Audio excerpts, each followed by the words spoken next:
Hi guys, it's Night Fear, and I am coming on to do my Queers Gone By TBR Part 7, and this is Laura from Laura Book Corps. It's the second of her lists, and this is, the list is all about Josephine Baker. So the first prompt is to read a book written or set during 1906, of course, which is the year she was born, in 1975. And for this one, I chose Between Shades of Grey by Ruta Sepetys, and this is a World War II book. It does have a movie. I have seen the movie, but I have heard that the book, of course, is a lot better and goes into some more detail about the war. And I don't really know a lot about, like I said, I watched the movie, but it's been a little while, and I don't really remember. I remember parts of the movie, but not everything. So I will let you know more about this when I finish it. Okay? And so the second challenge is to read a book about a spy or World War II, just a World War II book. And that is because Josephine was an American-born French dancer and is most famous for her aid of the French resistance during World War II. And World War II, if you didn't know, I do read historical fiction, and my favorite historical fiction books to read is books about World War II.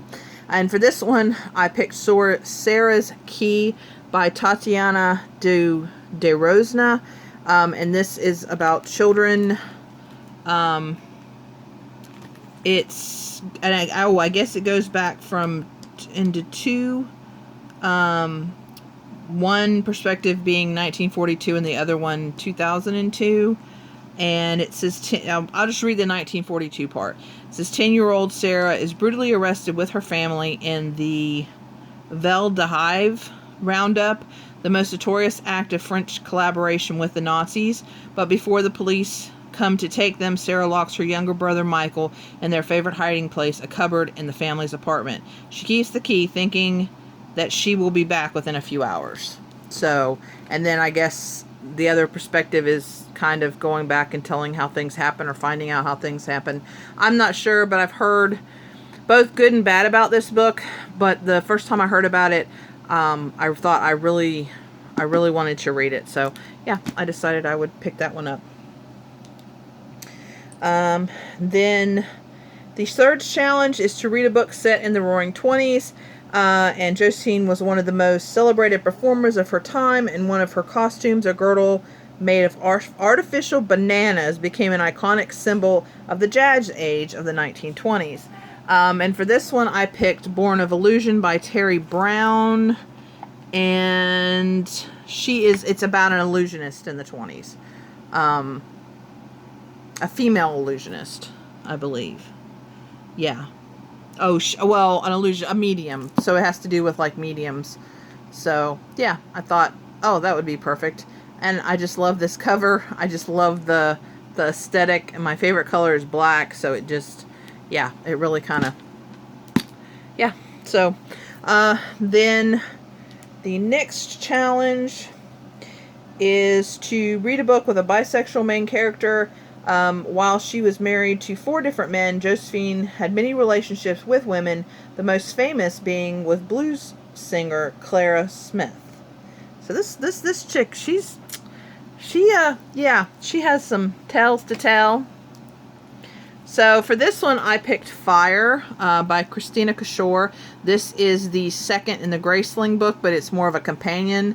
And in this world, people have graces, which means they're exceptional at, like, cooking or this or that. Now, in the first one, in Graceling, her grace was killing people. So I'm assuming, since it's called Fire, we might have some kind of fire grace, something. I don't know. But I do have the audiobook for this, so I'll be listening to the audiobook. And I'm also reading this one for the notes, which is why you see this little thing here.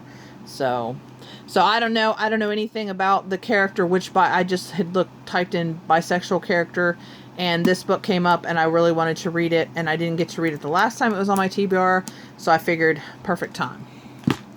Alrighty, then the last book in this set is to read a book about a mother-child relationship, and this is because during her work with the civil rights movement, Josephine adopted many children from diverse backgrounds and religions, naming them her rainbow tribe. I think that is just awesome. So, and for this one, I picked Girls Made of Snow and Glass by Melissa Bashardist, something like that. And this is supposed to be a Snow White retelling, and so I thought the stepmom, the mother-child relationship with the stepmom and the Snow White character would work for that. I love fairy tale retellings, so I just decided that, and I've seen other people say this is an amazing book, so I thought this would be the perfect time for this one. So anyway, guys, those are the 5 for this section of Queers Gone By. I know I said I was going to read 5 and post 5, but because I'm reading some for the Newts, and I need things to go back to the library and the way things need to go, I need to get these TBRs up so that I can, as soon as I finish these books, I can do the wrap-ups and then return them to the library. This month is all kinds of chaotic and crazy, so it's okay. I have lots of books to read, and I'm in my happy place, and I am excited about all these books too. So right now, because I took my 20 from the library and I borrowed Kaylin's card, so I'm taking her 20. So right now I have 40 books out. So we'll see how many of them I get read during this month. I am reading 36 for the Newts. And like I said, some of them are like these. Out of this list, these 3 are Newts books, but these 2 aren't. So I mean, I have the opportunity to read 40 plus books this month, so we'll see how this goes. So anyway, guys, thank you so much for watching. Please let me know if you've read any of these, if you like these, if you have any suggestions for any great World War II books, or any other great fantasy books that you think I might like, or series. I'm finding some really good ones that I kind of have put off, and I'm getting around to, and I'm really enjoying them. So anyway, guys, thank you very much. Remember to always be kind to one another, and I'll see you again in the next video. Bye!